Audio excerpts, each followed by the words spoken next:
बिहार में विधानसभा चुनावों की तारीखों का ऐलान कभी भी हो सकता है और ऐसे में मुख्यमंत्री नीतीश कुमार का दिल्ली दौरा हर किसी के लिए चर्चा का विषय बना हुआ है। क्या है इस दौरे के पीछे की वजह? क्या नीतीश कुमार अपनी सेहत की जांच के लिए गए हैं या फिर एनडीए में सीटों के बंटवारे की रणनीति बना रहे हैं? नमस्कार, मैं हूं चेष्टा नागर और आप देख रहे हैं द हिंदी टॉप। तो आइए आज के इस वीडियो में जानते हैं पूरी कहानी, बिहार के सियासी समीकरण और 2020 के मुकाबले इस बार क्या बदल सकता है। बिहार में विधानसभा चुनावों की उल्टी गिनती शुरू हो चुकी है। अक्टूबर नवंबर में होने वाले इस महासंग्राम से पहले मुख्यमंत्री नीतीश कुमार का दिल्ली दौरा कई सवाल खड़े कर रहा है।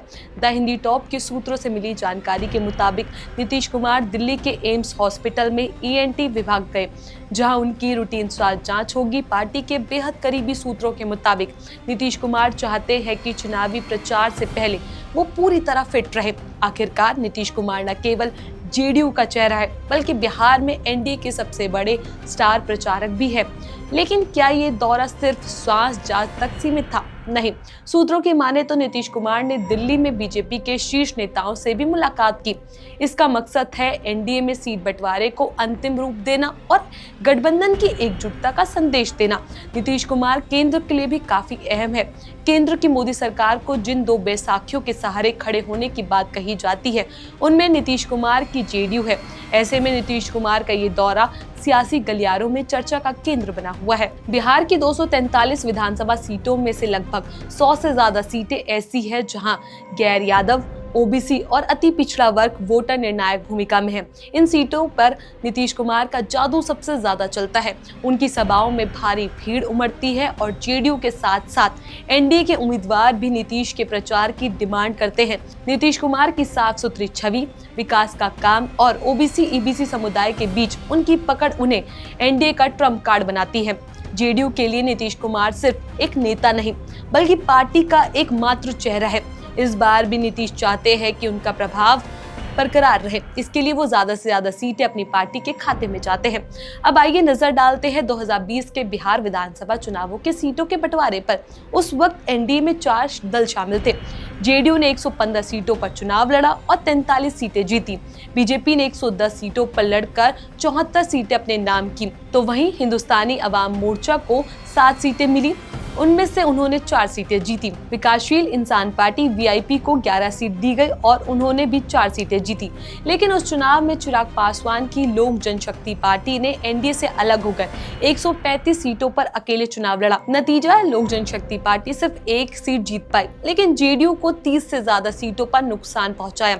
इस बार चिराग पासवान एनडीए में है और वो 40 सीटों की मांग कर रहे हैं। वहीं जीताराम मांझी की पार्टी हम 6 से 7 सीटें चाहती है और उपेंद्र कुशवाहा की राष्ट्रीय लोक मोर्चा को 4 से 5 सीटें मिल सकती हैं।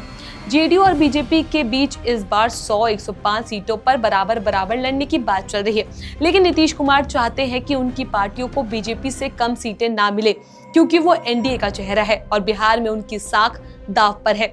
सूत्रों के मुताबिक नीतीश का दिल्ली दौरा इसी रणनीति का हिस्सा हो सकता है, ताकि जेडीयू को ज्यादा सीटें मिल सके। चिराग पासवान की लोक जनशक्ति पार्टी इस बार 40 सीटों की मांग कर रही है, लेकिन बीजेपी और जेडीयू उन्हें 20-28 सीटों तक सीमित रखना चाहती है। चिराग का दावा है कि उनकी पार्टी का स्ट्राइक रेट 2024 के लोकसभा चुनाव में 100% रहा, जहां उन्होंने 5 की 5 सीटें जीती। दूसरी ओर जीताराम मांझी भी 2020 से ज्यादा सीटें चाहते हैं, क्योंकि उनकी पार्टी का मुसहर समुदाय से अच्छा प्रभाव है। इन मांगों ने एनडीए में सीट बंटवारे को जटिल बना दिया है। नीतीश कुमार जानते हैं कि अगर छोटे दलों को ज्यादा सीटें दी गई तो जेडीयू और बीजेपी का हिस्सा कम हो सकता है। यही वजह है कि नीतीश कुमार दिल्ली में बीजेपी नेतृत्व से बात कर रहे हैं, ताकि गठबंधन में संतुलन बना रहे। तो बिहार का चुनावी रण अब और रोचक होने वाला है। नीतीश कुमार का दिल्ली दौरा, एनडीए में सीट बंटवारे की जंग और गैर यादव, ओबीसी, ईबीसी वोटरों पर उनकी पकड़, ये सब मिलाकर बिहार की सियासत को नया रंग दे रहा है। और क्योंकि बिहार का एनडीए में सीटों के बंटवारे का मामला अभी भी अंडर द टेबल है। इस खबर पर आपका क्या कुछ कहना है? अपनी राय हमें नीचे कमेंट बॉक्स में जरूर बताएं। ऐसी और भी वीडियोस के लिए आप हमारे चैनल द हिंदी टॉप को सब्सक्राइब कर ले। इसके अलावा आप हमें एक्स, फेसबुक और इंस्टाग्राम पर भी फॉलो कर सकते हैं।